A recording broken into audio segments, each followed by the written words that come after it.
근데 애플카라고 하는 이슈는 이 엄청난 거래량을 만들어내면서 단번에 이 흐름을 바꿀 수 있는 결정적인. 안녕하세요. 오늘도 LG 디스플레이 한번 살펴보도록 하겠습니다. 오늘 주가 동향하고요. 그 다음에 관련해서 이슈들 뭐 나온 게 있는지 한번 이야기 나눠보도록 하겠고요. 참고 영상으로 항상 봐주시면 감사하겠습니다. 오늘 4.7%의 상승 흐름들이 나와주고 있는데요. LG 디스플레이가 오늘 4% 올라간다? 이거는 분명히 어떠한 이제 외국인들의 또는 기관들의 수급의 변화가 분명히 생겼다라고 봐야 될 거고, 과연 외국인들과 기관들이 수급의 변화가 생긴 이유가 뭘까를 오늘 찾아봐야 될 것 같습니다. 사실 그동안에 LG 디스플레이가 외인들의 매도, 공매도, 기관들의 매도 속에서 어떤 이제 수급적인 부분들의 악화 속에서 계속해서 하락 흐름들을 이어갔었던 상황이고, 이 하락의 주된 이유는 LCD 패널 가격에 대한 어떤 하락 속에서 앞으로의 실적이 우려가 된다라는 그런 부분들을 선반영해서 주가가 밀렸던 거죠. 근데 최근에는 주가나 이런 부분들이 더 이상 밀리지 않고 한 19,000원대에서 바닥을 좀 잡은 상태에서 기간 조정에 들어가 있었던 모습인데요. 그동안에 좀처럼 어떤 강한 상승이 없었거든요.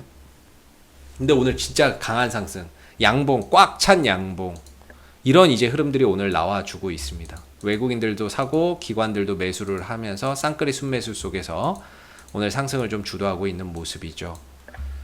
그 오늘 왜 사는가 해서 뉴스를 좀 찾아봤더니요. 애플카 이슈가 LG 쪽에 이제 부각이 되고 있는 것 같습니다. 올해 초였나요? 올해 초에는 기아하고 애플하고 현대기아하고 애플하고 이제 협력설이 나오면서 기아차나 뭐 아니면 현대차나 또는 관련 부품주들이 다 급등이 나왔었던 상황인데, 그 이후로 이제 아니다라고 하면서 주가가 다시 떨어졌죠. 근데 지금 오늘 이제 애플이 애플카 생산을 위해서 LG전자와 접촉했다라는 또는 그런 뉴스가 외신을 통해서 나왔다라는 겁니다. 그러면서 그런 어떤 기대감적인 요소가 오늘 주가의 상승으로 이어지고 있고, 이런 부분들에 대한 영향이 외인들과 기관들의 어떠한 이제 그 수급이 바뀌는 그런 계기가 되었다라고 볼 수가 있을 것 같아요. 이 엄청난 거죠. 애플카라고 하는 어떠한 이제 뭐라고 해야 될까요? 애플이라고 하는 세계적인 기업, 이 회사가 전기차를 만드는데 거기다 LG가 부품이나 이런 것들을 공급한다? 엄청난 거 아니겠습니까?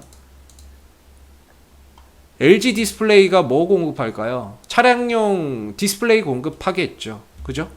네, 보시면은 배터리는 LG 에너지 솔루션이 공급하면 되고, 전기 구동 시스템은 LG전자가 하고, 인포테인먼트 기기 LG 디스플레이가 하고, 시트는 하우시스, 모듈은 LG 이노텍. 뭐 거의 애플카의 협력, 애플의 전기차 협력 기업으로서 손색이 없죠. LG 자체가.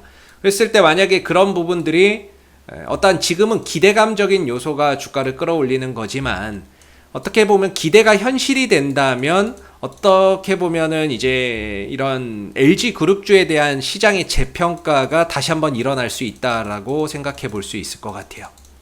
재평가, 물론 이제 당장에 뭐가 실적이 나오는 건 아니겠지만 어떤 기대감적인 요소가 먼저 주가에 반영되는 그런 상황들이 있을 수 있다라고 생각이 됩니다. 왜냐면은 올해 애플카 이슈 때문에 기아차 그 큰 종목이 시초가가 막 급등 나오고 현대차가 급등이 나왔거든요.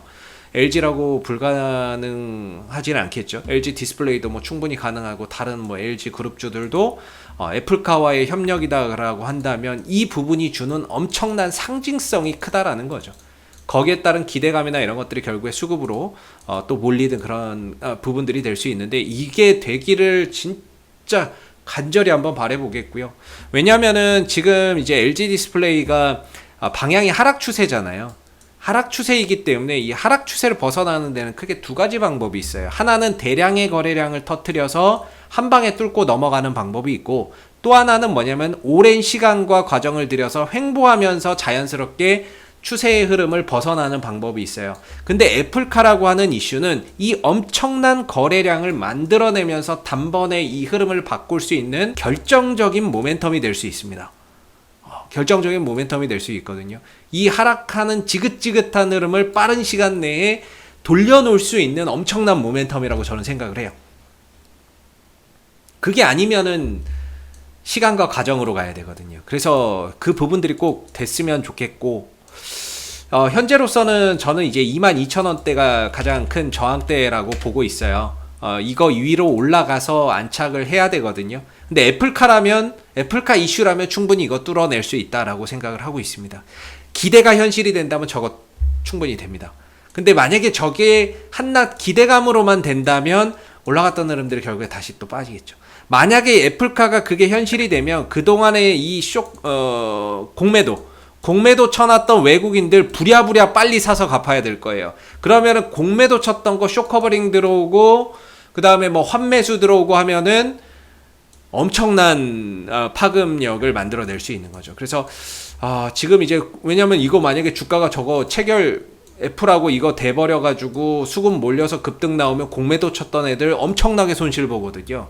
그럼 그거 방어하기 위해서 빨리 사서 갚아야 되니까 그 쇼커버링 들어오는 것까지 더해져서 주가의 상승 탄력이 더 가속화될 수 있는 거거든요. 이거 꼭 됐으면 좋겠어요, 진짜. 이거 되면은 좀 지긋지긋한 이 흐름 벗어날 수 있거든요. 그래서 아무튼 이게 좀 되는 그런 결과가 언제든지 좀 나왔으면 좋겠고, 그래서 저는 개인적으로는 일단 지금 자리는 버텨야 되는 자리다. 기술적으로도 어느 정도 이제 19,000원 정도의 바닥을 좀 찍어준 자리가 되겠고요. 위로 가면 단기적으로는 22,000원에 막혀 있어요. 그래서 저는 뭐 22,000원 정도까지는 기술적 반등은 가능하다. 저는 이렇게 좀 보는 입장이고, 이걸 이제 넘어가서 안착하면은 또 다른 어떤 추가적인 급등이 가능할 것이고, 반대로 여기를 돌파 못하면 다시 한 번 더 이전 저점의 지지 테스트나 이런 것들이 나올 수 있기 때문에 그런 상황에 맞는 어떤 또 대응 전략의 변화가 또 생길 수 있는 거죠. 그래서 오늘의 상승은 어찌 보면 아직은 그냥 기술적 반등의 영역에서 나오는 그런 상승이다라고 봐요. 그래서 기대가 현실이 되는지를 한번 좀 지켜보시면 좋겠고, 또 외인들과 기관들의 매수가 오늘로서 끝나는 것이 아니라 다음 주에도 연속해서 또 매수로 들어오는지도 상당히 또 중요한 그런 하나의 요인이 될 것 같고요. 최근에 이제 좀 긍정적이었던 게 공매도가 좀 많이 줄었더라고요. LG 디스플레이의 공매도나 이런 것들이 어제 많이 줄었고, 그 다음에 대차장고나 이런 부분들도 더 늘어나진 않는 것 같아요. 공매도나 이런 것들 어제 줄었죠. 한 자릿수로 훅 줄었고, 규모도 확 줄었고, 그 다음에 대차장고나 이런 부분들도 어떻게 보면 더 늘진 않고 요새는 이렇게 좀 정체되어 있는 것 같아요.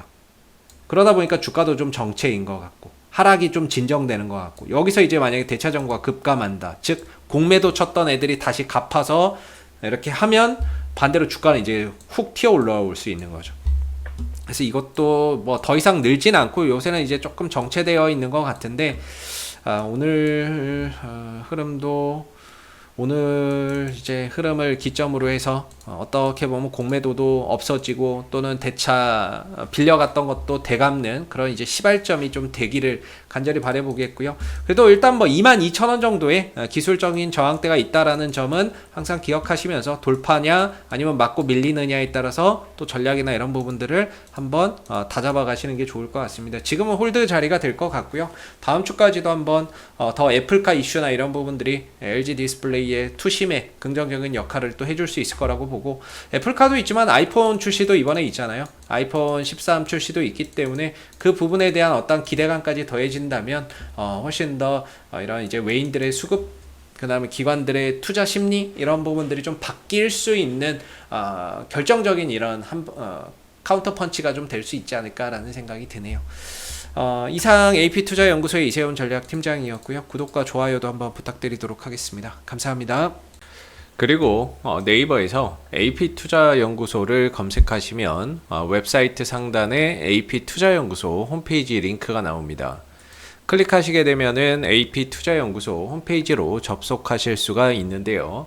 가운데 무료 추천 종목 카테고리에 2021년 무료 추천 종목을 클릭하시게 되면 소장님께서 매일매일 국내외 시황에 대한 실시간 브리핑과 함께 댓글로 무료 추천 종목을 제공해 드리고 있습니다. 하나 눌러서 들어가 보게 되면요. 댓글 리딩은 아침 7시 56분부터 시작이 되었고요. 그리고 간밤에 있었던 미 증시에 대한 시황에 대한 자세한 설명부터 이렇게 쭉 댓글로서 시황 설명을 드리고 있죠. 그리고 9시가 되게 되면 무료 추천 종목이 나오게 됩니다. 무료 추천 종목의 종목명, 매수가, 1차 목표가, 손절가가 함께 제시가 되고요. 주가가 상승하면 상승하는 대로의 장중 댓글로서 리딩을 계속해서 드리고 있고, 또 하락하면 하락하는 대로의 리딩을 또 계속해서 해드리고 있기 때문에 이 무료 추천 종목이 필요하신 분들은 많은 도움 받아가시면 좋겠고요. 그리고 또 저희가 이제 테마주 검색기라고 하는 무료 어플리케이션을 개발을 해서 배포를 하고 있는데, 누구나 무료로 사용이 가능합니다. 모바일 버전, 안드로이드 버전, 아이폰 버전 또는 PC 버전이 있는데, 안드로이드 버전이나 아이폰 버전은 앱스토어나 구글 플레이 스토어에 가서 받으시면 되고요. 윈도우 버전은 저희 홈페이지에 방문하셔서 무료 다운로드 받으시면 되겠습니다. 그리고 이 테마주 검색기 같은 경우에는 시장의 모든 테마와 시장의 그날 주도 테마 또는 당일 강세 테마를 한눈에 파악할 수 있게 해주는 어플이기 때문에 다운로드 받아서 사용하시게 되면 주식 매매하시는데 많은 도움 되실 거라고 생각됩니다. 감사합니다.